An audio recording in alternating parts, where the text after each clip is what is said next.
kebersamaan Pak Jokowi dan Prabowo adalah ikon persatuan. Jadi gini ya, Pak Prabowo sejak pertama pemerintahan ini selalu menjadi menteri berkinerja terbaik berbagai lembaga survei. Coba dicek, ya Ya, kan? Sejak pertama pemerintahan ini. Kedua, Pak Prabowo itu perlu ya, yang dia sebut-sebut terus tiap kampanye di mana-mana, menunjukkan dan mengkampanyekan persatuan nasional.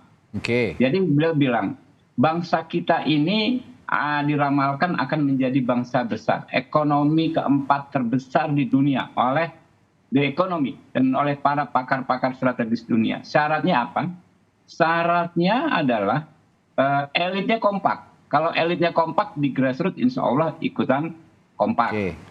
Nah, itulah yang ingin ditunjukkan Pak Prabowo dengan beliau menunjukkan kekompakan ke Pak Jokowi. Kita bayangkan kalau Pak Prabowo dan Pak Jokowi tidak kompak selama Oke. masa pemerintahan kemarin, ya, misalnya ada badai pandemi dan lain sebagainya, sulit sekali Pak kita menghandle situasi.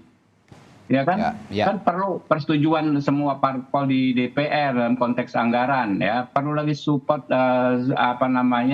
legislatif di seluruh daerah. Nah, itu akan sangat sulit. Faktanya elit kita kompak dan Pak Prabowo bersama Pak Jokowi adalah ikon persatuan. Oh, Kalau kita iya. mau jujur, karena Ikon dua persatuan. orang Baik. yang berkontestasi sangat sengit di dua pemilu, ya, bahkan angkanya pun tipis-tipis sekali kan 52, 48 dan lain sebagainya. Surveinya juga selama Baik. 10 tahun dekat bisa bersatu. Baik, Nah, baik. itulah mengapa Pak Prabowo ya bukan nggak punya kinerja, kinerjanya paling the best sebagai Menhan, ya kan?